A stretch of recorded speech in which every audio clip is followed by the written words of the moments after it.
के लिए अपने शरीर का एहसास कीजिए। शरीर सुख स्वभावी है, लेकिन सुख कब देता है? जब हम इससे युक्त होते हैं।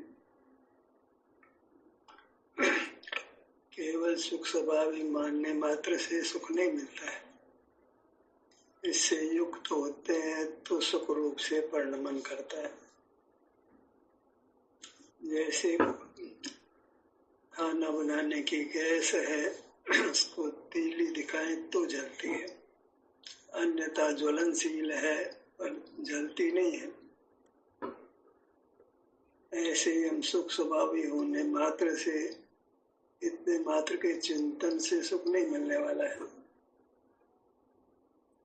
मैं आनंद हूँ, इतने मात्र से आनंद नहीं होता है। हमें अपनी मूर्त से युक्त होना है, तभी अपनी मूर्त सुख रूप से व्यक्त होती है, हमको सुख का अनुभव होता है।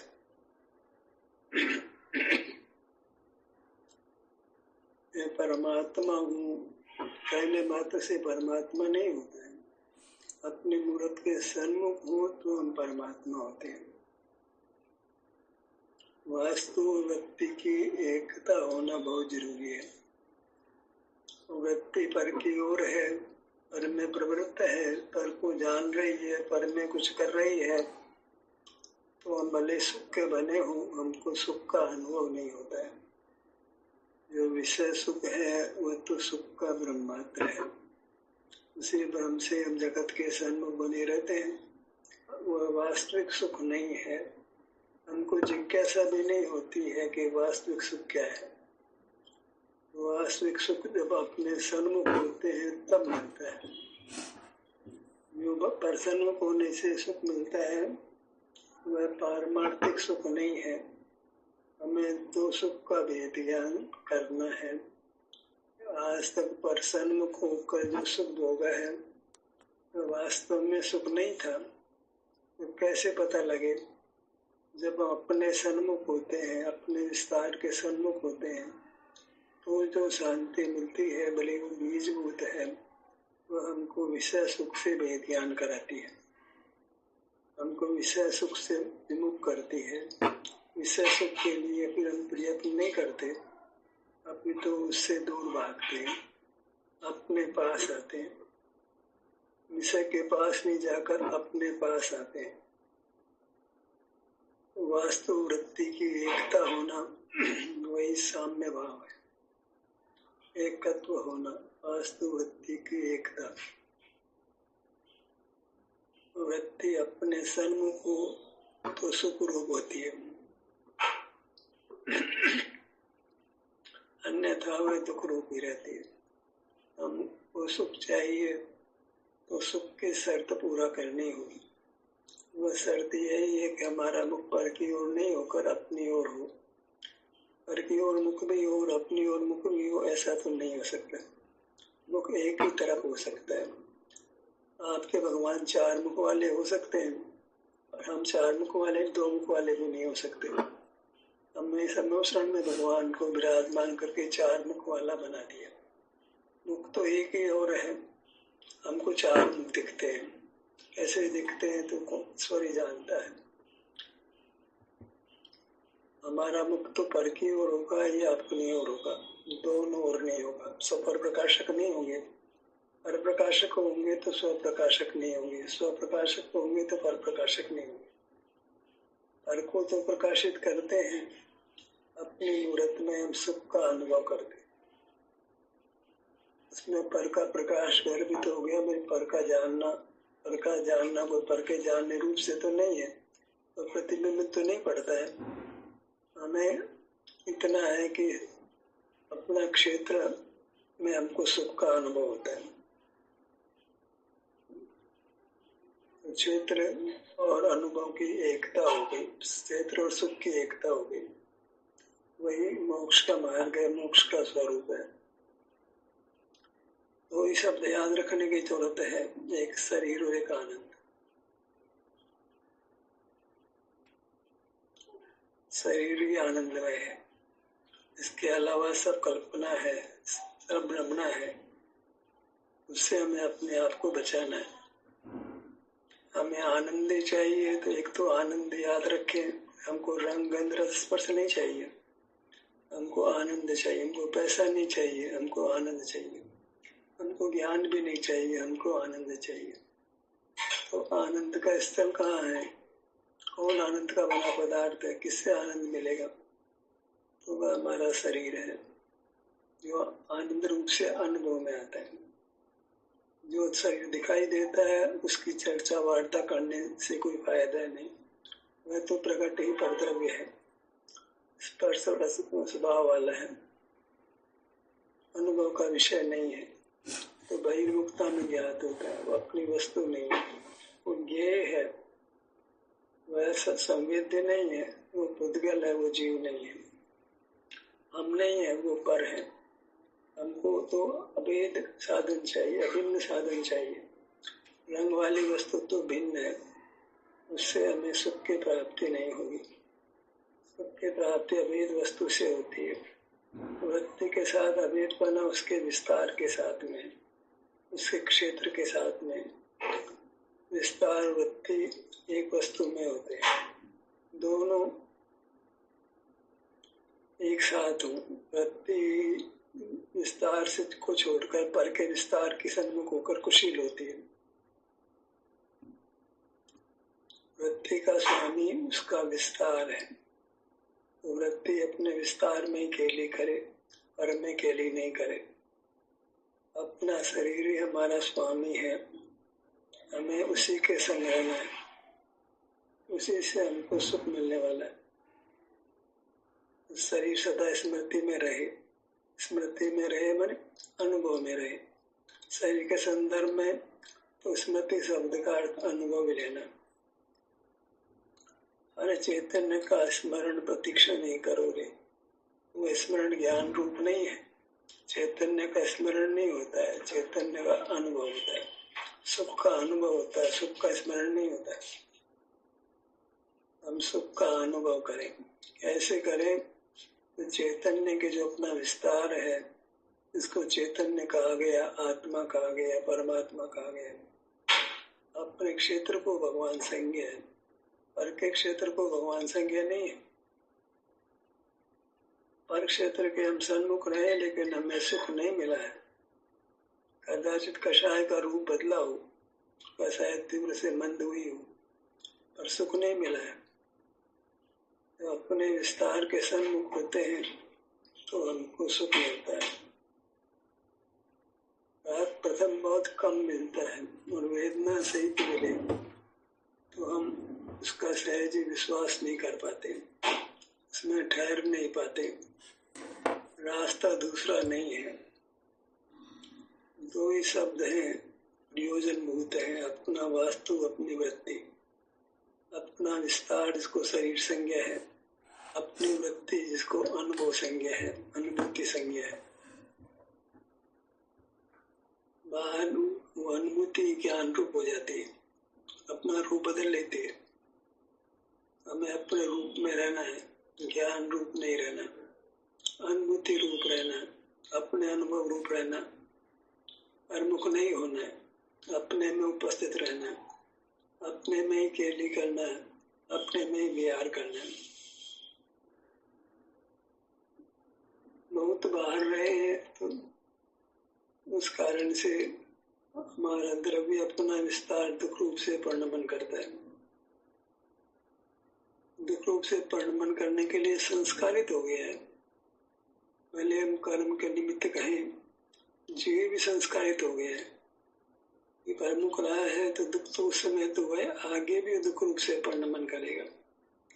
निमित्तों की चर्चा अच्छी नहीं है। हम अपने विस्तार को, अपने द्रव्य को प्रति समय संस्कारित करते हैं।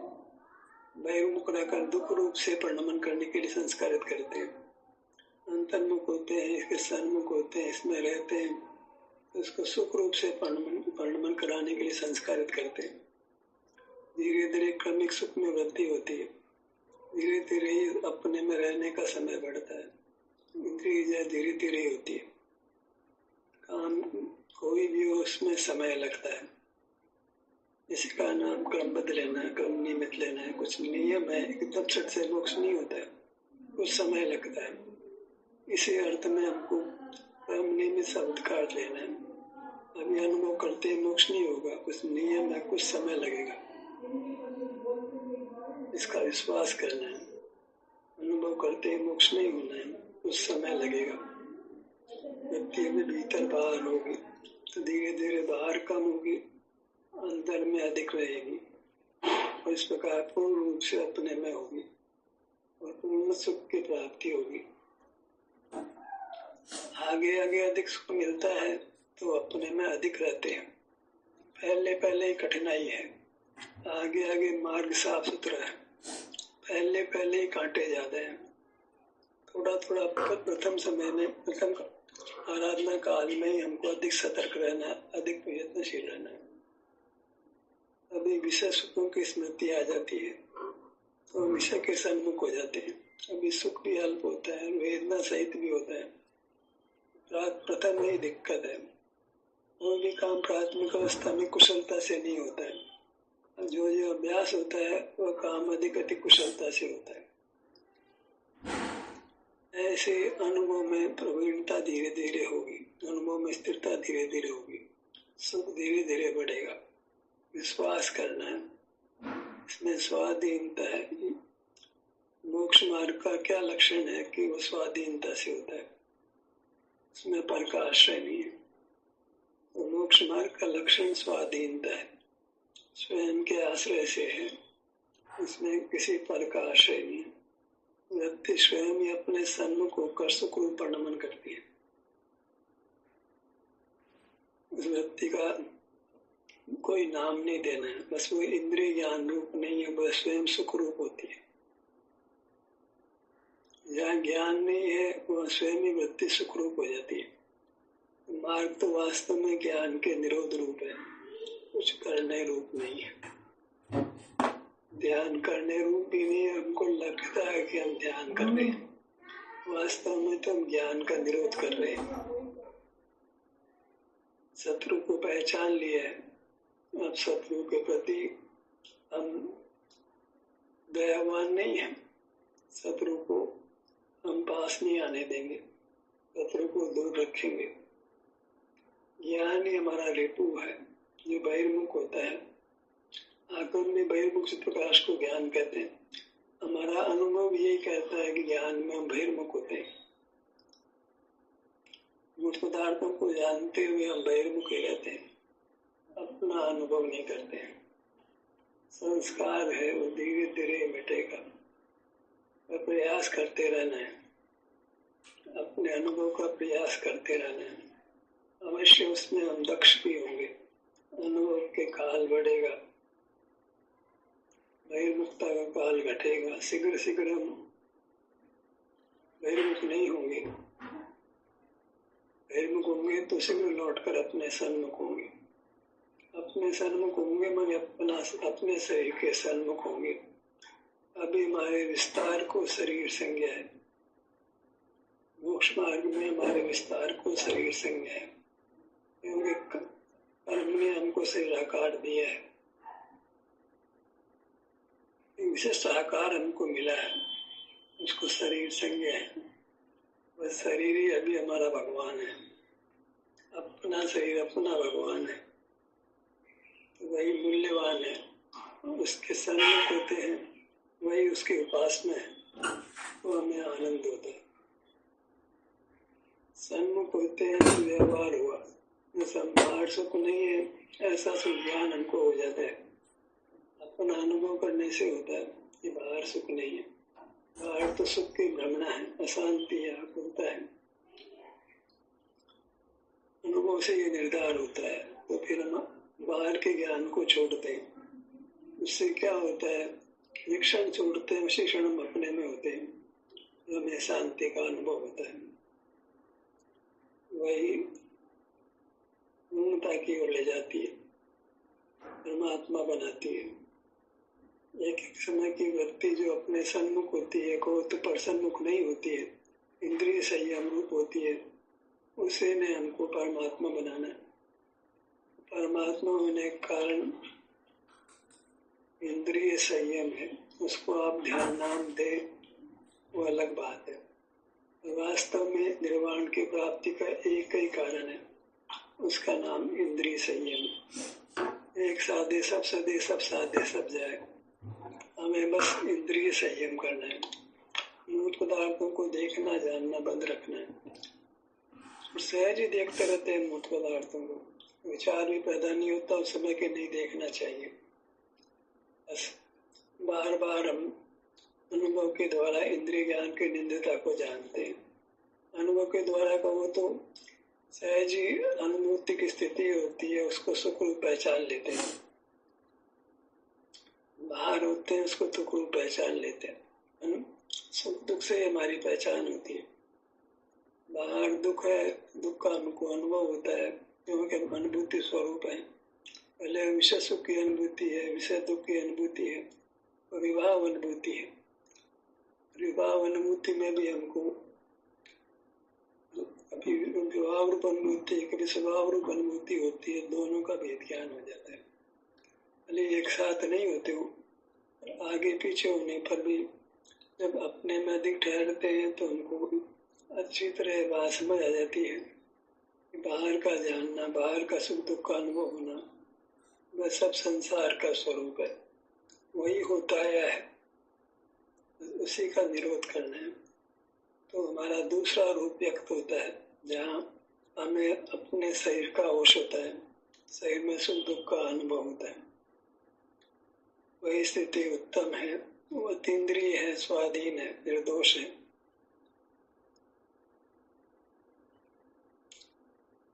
शरीर पर दृष्टि बनी रहती है जब शरीर हमारे लिए उर्त हो जाता है। शरीर से जुड़ने से जो आनंद पैदा होता है, शरीर में होने से जो आनंद होता है, वह हमारे लिए मुख्य हो जाता है।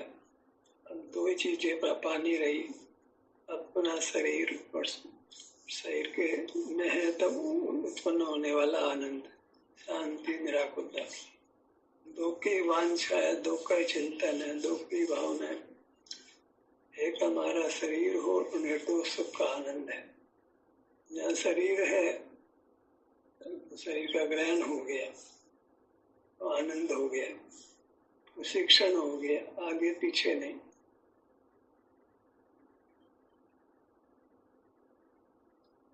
जिन वाणी को, सरस्वती को दो शब्दों तक सीमित कर लेना, शरीर और आनंद, इन दो शब्दों का हमने विकल्प किया तो ये जिनवाणी हो गई, स्वाध्याय हो गया।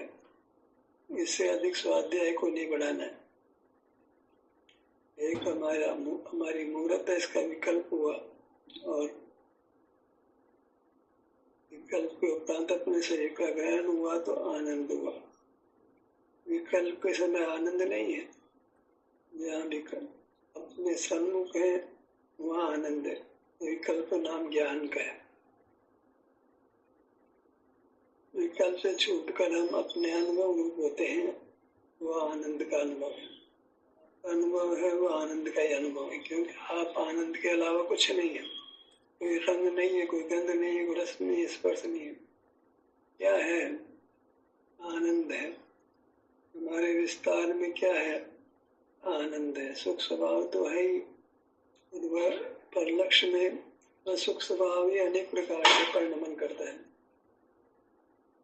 और सन्मुख नहीं हो तो एक सुख स्वभाव रूप से परिणमन करता है, जिसकी हमको आकांक्षा है, भावना है, चाह है, आरंभ है, वो हमारी मूर्त है। और कोई पदार्थ हमारा आराध्य नहीं है। एक ही आराध्य, एक कोई साधना है, एक कोई पाना है, एक का ही लक्ष्य करना, वह हमारी मूर्त है। इतनी महानता है हमारी मूर्त की। एकांत तो वही आराध्य है, दूसरा कोई आराध्य नहीं।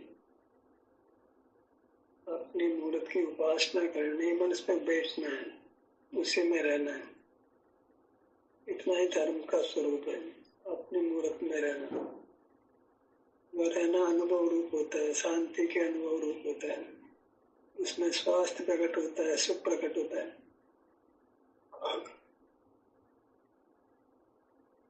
आइए मुखमंडल पर।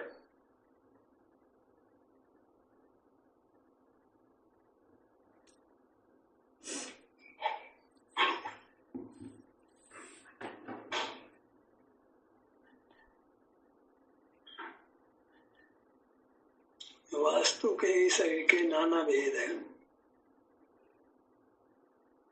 अपना शरीर भगवान है, दूसरे का शरीर दूसरे का भगवान है। और शरीर कहने से आत्मप्रदेशों से रचित आकार ही लेना है, मूर्त के आकार का ग्रहण नहीं करना है। उसको ग्रहण करने वाला इंद्रिय चक्षु है, जिसको हमने बंद किया है। जहाँ नेत्रों को बंद किया वहां भी पढ़ाई यही है कि हमें मूर्त शरीर से भिन्न पड़ना है, इसी में रहकर इससे भिन्न पड़ना है।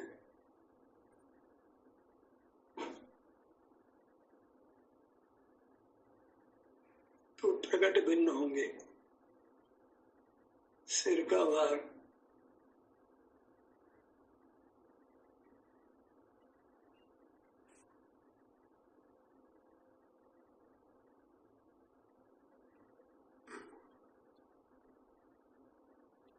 बढ़ते भी डोलते भी है, पर जितना अपने उससे हमारा हित अवश्य होने वाला है।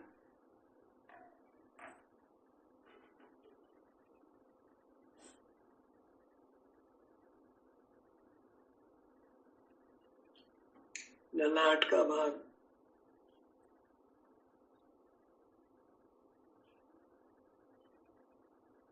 अब से आराधना में हम ही है, दूसरा कोई नहीं है।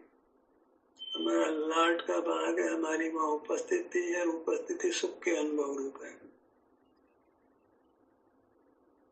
वहां कोई तनाव नहीं है, कोई राग द्वेष मोह नहीं है। राग द्वेष मोह का ही दूसरा नाम तनाव है।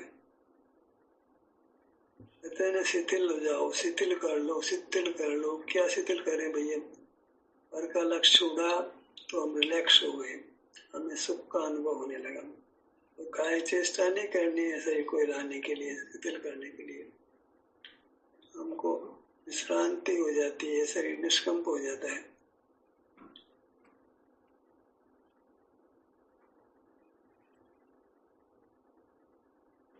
ललाट का भाग कोई विश्रांति के लिए बदन को हिलाने लगता है। बदन को हिलाना नहीं है, मन को विश्राम कर दे दीजिए तो शरीर को विश्राम हो जाएगा। मन को शिथिल कर दीजिए, मन को बेहोश कर दीजिए तो शरीर शिथिल हो जाएगा, शरीर में क्रिया बंद हो जाएगी।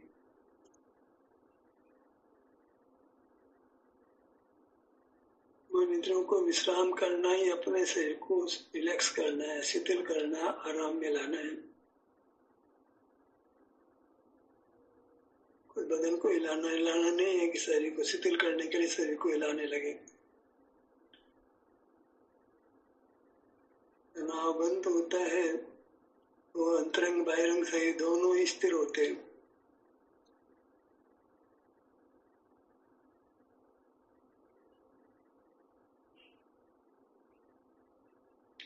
भ्रूमध्य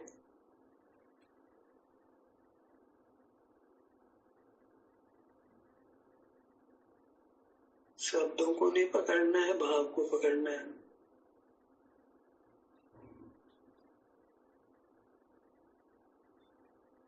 अनुभव से निर्दोष ज्ञान पैदा होता है, और कब होता है? जब बार बार अनुभव करते हैं।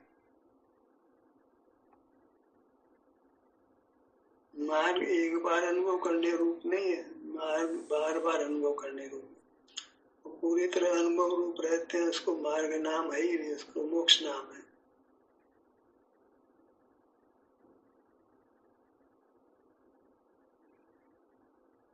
बाहर आके तो लौट के अपने में आ जाना,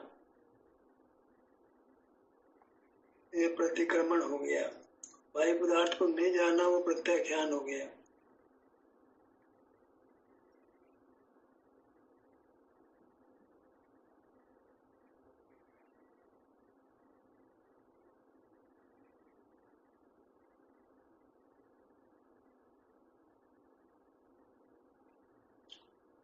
भ्रूमध्य का भाग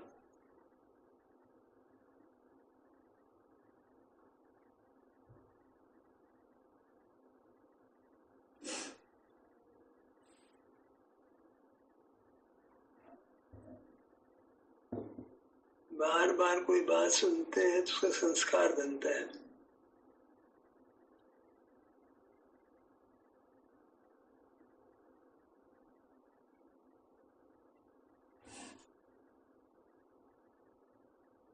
क्षेत्रों के भाग पर आइए।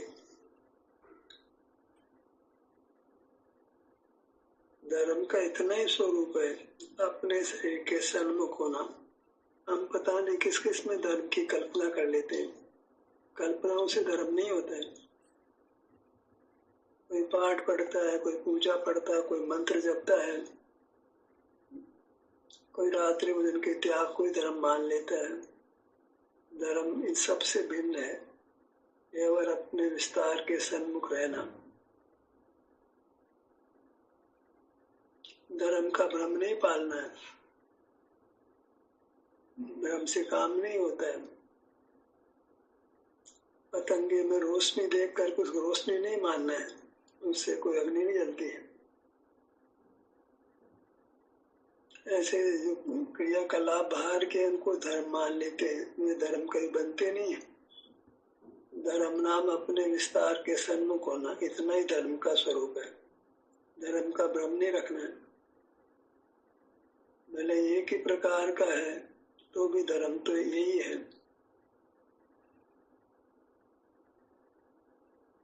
कानों के भाग पर आइए।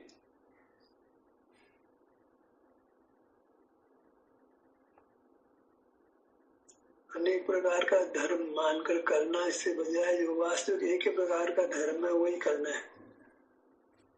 अपने अंगोपांगों के सन्मुख रहना, अपने अंगोपांगों में अपनी उपस्थिति रखना, उससे जो वास्तविक आनंद है उसको भोगना, इतना ही धर्म का स्वरूप रखना है। इसमें कुछ समझने जैसा भी नहीं है, कुछ ज्ञान भी नहीं है, केवल शांति का भोग है।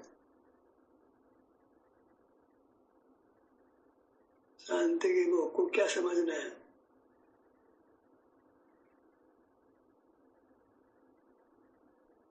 नासिका, जीवा, दोनों हथेलियां, दोनों पगतलियां,